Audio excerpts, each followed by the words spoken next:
K-12. So today we're doing features of genre. You've got the PowerPoint in front of you that I've printed off so you can follow along because we don't have a whiteboard today. Thanks, Miss.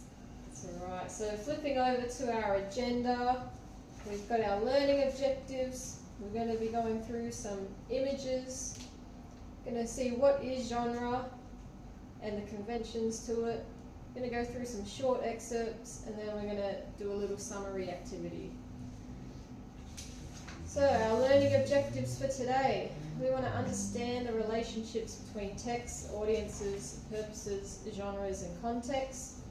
We want to identify key techniques and conventions using two different genres. So we're going to be focusing on dystopian fiction and documentary film.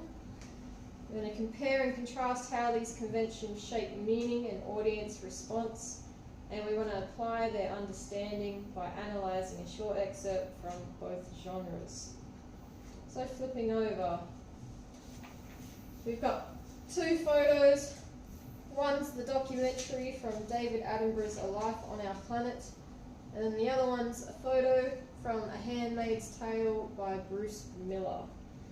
I just want you to have a quick think, pair, share about what you expect from each of these texts and what makes them different.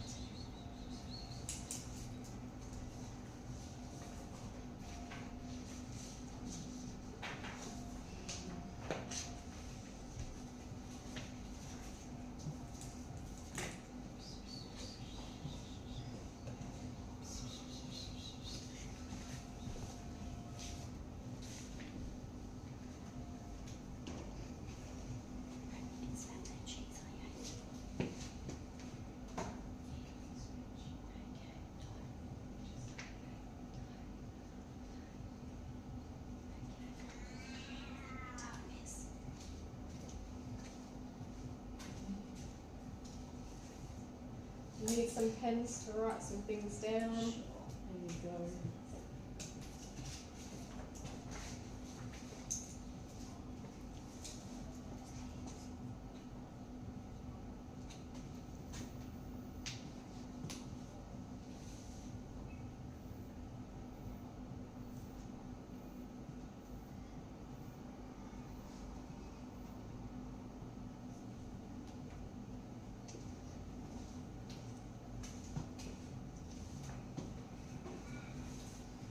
Alrighty, so Talisha, what do you expect from each of these texts and what makes them a little bit different? I expect the documentary to be about how to help the planet, whereas a TV series, I think, might be about conformity. Awesome, that's a great answer, Talisha. So today we're going to explore how different genres use unique conventions to create meaning, and we're going to compare dystopian fiction and documentary films to understand. So what is genre? Genre is a way of categorizing literature or art based on their form, content or style. Okay, flipping over, we've got the differences.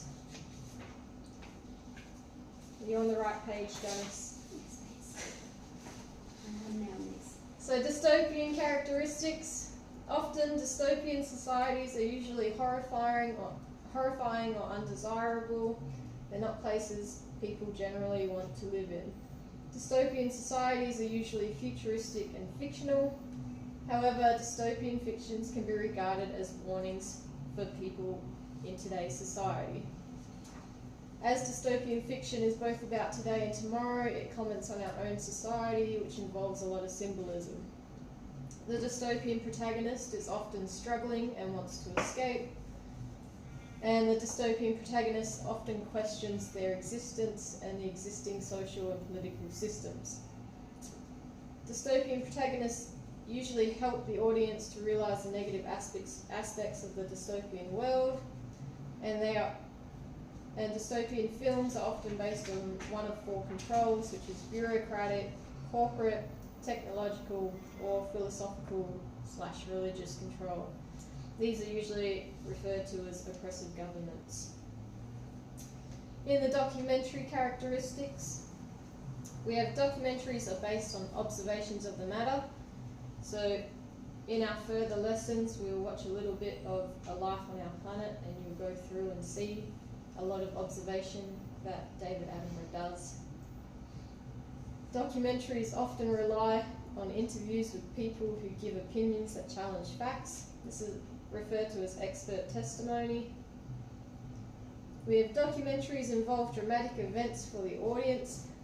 Have you guys ever seen one of David Attenborough's, and a little baby animal gets eaten by the bigger one, and it's so upsetting, and yeah. It often involves mise-en-scene, which we all know about, exposition, which is whether it's factional, like whether it's based on facts, whether it's biased, anything of the sort. Documentaries usually have a narrator, so they have a voiceover. A lot of David Attenborough's will be voiced over. And documentaries will include visual and text graphics on screen. So flipping over, just going to give you a few minutes to annotate your excerpts from key conventions. I'll quickly read through them for you. So we've got David Attenborough's A Life on Our Planet. We've got sadly, this isn't true. Something else has been unfolding everywhere across the globe, barely noticeable from day to day for much of the last century. This too is happening as a result of bad planning and human error. Not one hapless accident, but a damaging lack of care and understanding that affects everything we do. It didn't begin with a single explosion. It started silently before anyone realised it as a result of causes that are multifarious, global and complex.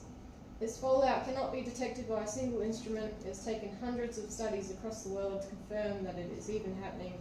Its effects will be far more profound than the contamination of soils and waterways in a few unfortunate countries.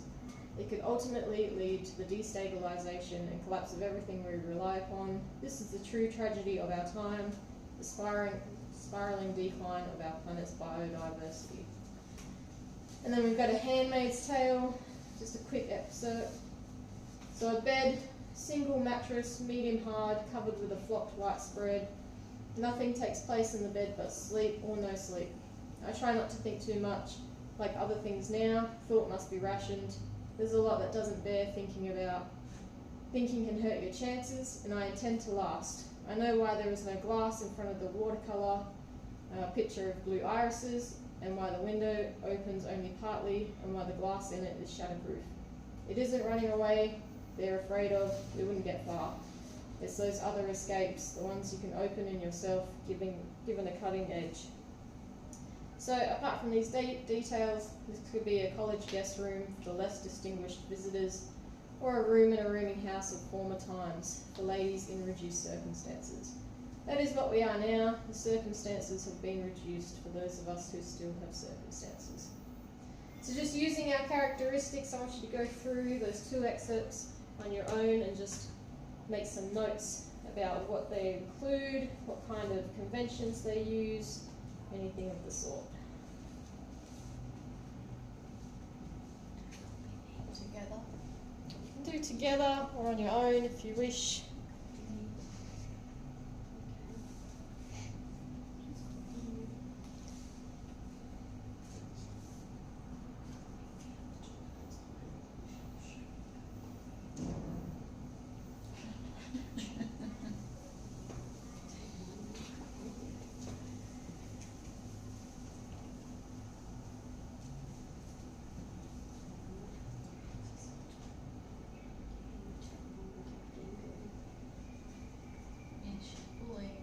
Stop bullying.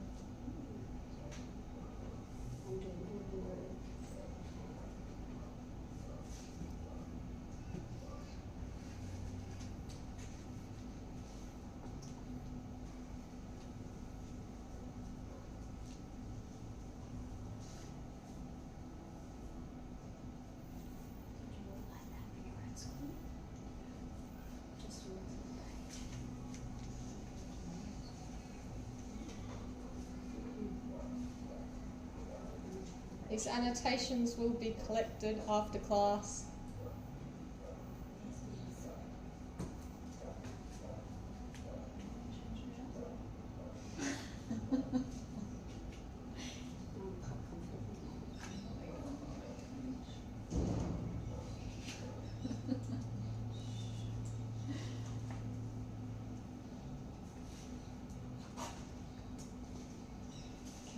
finished annotating.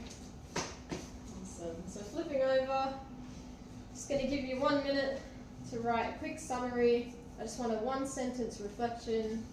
So you can use the sentence starter I have here, or you can use your own. It's just one key difference between dystopian fiction and documentary film is, and I just want you to write down one difference between both. Just give you a minute to do so.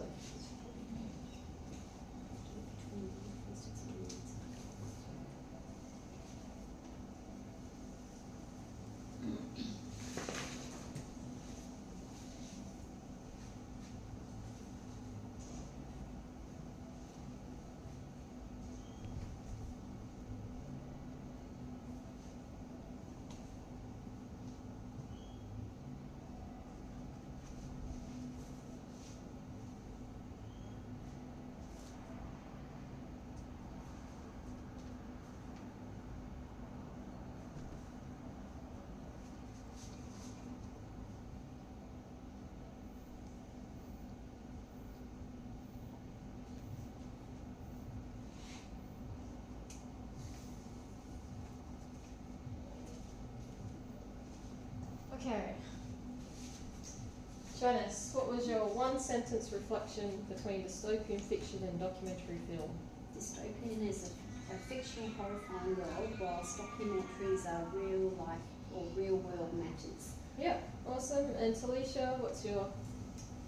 Dystopian worlds often reflect issues within our own society that are dramatized for effect. But documentaries, based on facts like observations, expert testimony, and text graphics. Yeah, awesome. So just quickly going back to our learning objectives. This page.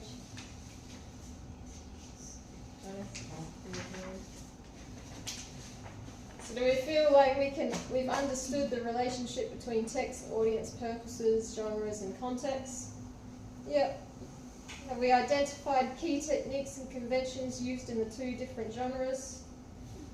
Yep. We compared and contrasted how these conventions shape meaning and audience response. Yeah, and we've applied their understanding by analysing the short excerpts from both genres. Well done, class. Thank you. Thank you, Miss. Miss. Now. Yeah, I'll grab them shortly.